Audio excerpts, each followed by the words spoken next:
Hello everyone, good evening. তোমরা সবাই কেমন আছো? আশা করি ভালো আছো আর সুস্থ আছো। আমরাও সবাই ভালো আছি আর সুস্থ আছি। আর এখন বাজে 6:20। এখন থেকেই আমি আমার ব্লগটা আজকে স্টার্ট করছি। আমরা এখন শ্যামনগর থেকে ট্রেনে উঠে গেছি। আমাদের এখন যেতে হবে শিয়ালদায়। আর আমরা যখন বাড়ির থেকে স্টেশনে আসি তখন পাপা আর দিশা দুজন মিলে আমাদের দিতে এসেছিলো স্টেশন পর্যন্ত। তার কারণ মানে সুজয় তার আগেই চলে এসেছিল, দোকানে কাজ ছিল বলে। আর ও দোকান থেকে ডাইরেক্ট স্টেশনে এসেছে। আর দুটো লাগেজ নিয়ে, বেবোকে নিয়ে, একটা ব্যাগ নিয়ে আসতে হবে বলে পাপা আর দিশা আমাদের দিয়ে গেছে। আর ছোটো মাসুমণি শ্যামনগরে ছিল, তাই স্টেশনে দেখা করে গেছে আমাদের সাথে এসে। আমরা এখন শিয়ালদা স্টেশনে এসে গেছি। যেহেতু বাড়ির থেকে আমরা সন্ধ্যের টিফিন কিছু করে বার হইনি, তো তার জন্য আমরা এখন স্টেশন থেকেই সন্ধ্যের টিফিনটা করে নিচ্ছি। তো চলো আগে সন্ধ্যের টিফিনটা করে নিই, তারপর আবার তোমাদের সঙ্গে কথা বলছি। আমাদের দুজনেরই খাওয়া হয়ে গেছে, আর এখানে এখন বেবো খাচ্ছে। আর দেখো ওর চুলমুলগুলো এমন অবস্থা হয়ে গেছে ট্রেনের হাওয়ায়, দেখে মনে হচ্ছে পাগলের মতন লাগছে। আর এইদিকে তোমাদের দাদাভাই দেখতে গেছিলো কত নম্বর প্ল্যাটফর্মে আমাদের ট্রেনটা দিয়েছে। তো এসে এখন বলছে কত নম্বর প্ল্যাটফর্মে ট্রেনটা দিয়েছে। তো চলো আগে ট্রেনে উঠি, তারপর কথা বলছি। 9 নম্বরে আমাদের ট্রেনটা দিয়েছে। আর তোমাদের তো বলাই হয়নি যে আমরা কোথায় যাচ্ছি। আমরা শিয়ালদা থেকে পুরী যাচ্ছি দুরন্ত এক্সপ্রেসে করে। আমাদের ট্রেন দেখতেই পাচ্ছ তোমরা, চলে এসেছে। আর ট্রেন এখানে দাঁড়িয়ে রয়েছে আর কি। আমরা এবার কোচ নাম্বার খুঁজে, সিট নাম্বারগুলো খুঁজে আগে আমাদের চলো জায়গায় বসে নিই, তারপর আবার তোমাদের সঙ্গে কথা বলছি। সিট নাম্বার খুঁজে লাগেজ জায়গা মতো রেখে এই জাস্ট আমরা এখন বসলাম। তো এখনও ট্রেন ছাড়তে 15-20 মিনিট লাগবে। আজকে আমরা ডিনারে খাচ্ছি হাক্কা নুডলস। এটা আমরা শ্যামনগর থেকেই আসার সময় কিনে নিয়ে এসেছিলাম। বেবো বলেছিল যে রাত্রেবেলা আমি আজকে অন্য কিছু খাবো না, ভাত রুটি হাক্কা নুডলসই খাবো, তাই ওর আবদারেই খাওয়া। চলো এখন তাহলে ঘুমিয়ে পড়ি। কালকে ওই ধরো সকাল 4টের সময় হয়তো ট্রেন ঢুকে যাবে। সেখানে 4:30 বা 5টাও হতে পারে হয়তো। ট্রেনের কীভাবে কত তাড়াতাড়ি থাকবে সেটা বলতে পারছি না। তো তখনই তোমাদের সঙ্গে দেখা হচ্ছে। আজকের মতো এখানেই গুড নাইট। আমি ভাবতেই পারিনি যে 4টে টাইম, মানে 4টেতেই ট্রেনটা পুরো ঢুকে যাবে। তো যখন আমরা শিয়ালদার থেকে ট্রেনটা উঠি তখন টাইম ছিল আর কি, মানে 8টায় ট্রেনটা ছাড়ার টাইম ছিল। তো পাক্কা 8টাতেই ট্রেনটা ছেড়েছিল। আর এখানে ভোর 4টে ট্রেনটা আসার কথা ছিল, ভোর 4টেতেই পুরো ট্রেনটা মানে এসেছে, মানে কোনো টাইম 1-2 মিনিটও আগে পিছে না। তো এটা আমার খুব ভালো লেগেছে টাইমিংয়ের ব্যাপারটা। আর দাদাভাই দেখো ওদিকে একটা লাগেজ নিয়েছে, আমি একটা লাগেজ নিয়েছি, আর বেবো এখন আমাদের একটু ভিডিও করে দিচ্ছে।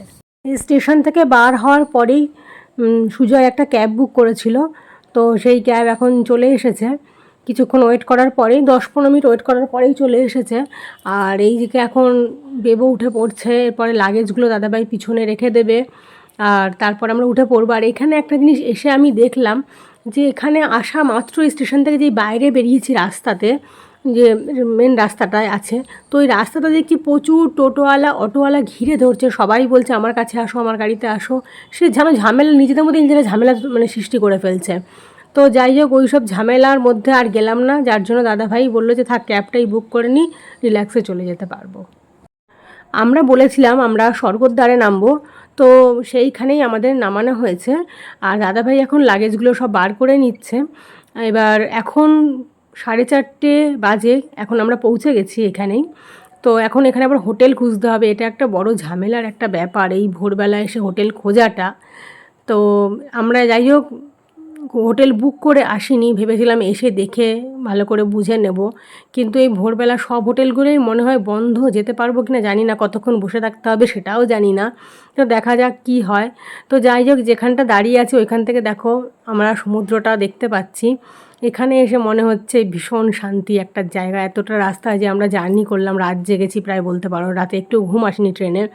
তো এই জায়গাটা এসে সমস্ত কষ্ট আর কি, ক্লান্তি সব দূর হয়ে গিয়ে এখন খুবই ভালো লাগছে এসে। সি বিচের ধারেই আমি আর বেবো লাগেজ ব্যাগ সমস্ত কিছু নিয়ে ওয়েট করছিলাম। আর তোমাদের দাদাভাই এখানে রুম দেখতে এসেছিলো। তো দাদাভাই 5-6টা মতো রুম দেখেছে, তার মধ্যে বেশিরভাগ রুমই আর কি বুক, কোনো রুম ফাঁকা নেই। আর যা 2-1টা আরও দেখেছিল তার রুমগুলো অত পরিষ্কার না আর কি, পছন্দ হয়নি দেখে। তো এটাই মোটামুটি একটু পছন্দ হয়েছে তাই নিয়েছে। কিন্তু এই রুমটা আবার আমি যেই শুনেছি 3rd ফ্লোর, আমার পছন্দ হয়নি। কিন্তু এসে দেখছি মোটামুটি ভালোই লেগেছে আমারও। তো এই দেখো এই সিঁড়ি দিয়ে উঠে যে জানলা দিয়ে আমাদের পুরো দেখো সমুদ্র দেখা যাচ্ছে, ঢেউগুলো আমরা কি সুন্দর দেখতে পাচ্ছি। তো এটা দেখে মনে অনেকটাই শান্তি এসেছে যে যাক মোটামুটি আমরা সি বিচের ধারে আছি, ভালোই সব কিছু দেখা যাচ্ছে, ঠিকঠাক আছে। তো এবার চলো আমাদের রুমটা তোমাদের একটু ঘুরে দেখাই। আমরা ছিলাম 3rd ফ্লোরে 202 নাম্বার রুমে।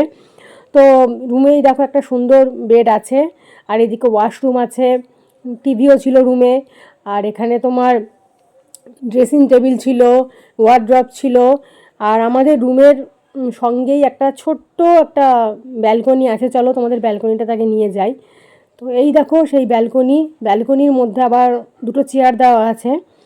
তো চেয়ারে একটু বসে এখানে দেখতেই পারবো। আর দেখো নিচটা না একটা রাস্তা আছে, তো রাস্তাটা দিয়েই আমাদের সি বিচে যেতে হবে। আর এই দেখো এই ব্যালকনি দিয়েও আমাদের সি বিচটা দেখা যাচ্ছে। তো যাই হোক, মোটামুটি রুমটা আমাদের ভালো লেগেছে। তো আমার আজকের এই ব্লগ আমি এখানেই শেষ করছি। তো সবাই ভালো থেকো, টাটা, গুড নাইট। দেখা হচ্ছে আবার পরের দিন তোমাদের সাথে অন্য ব্লগে।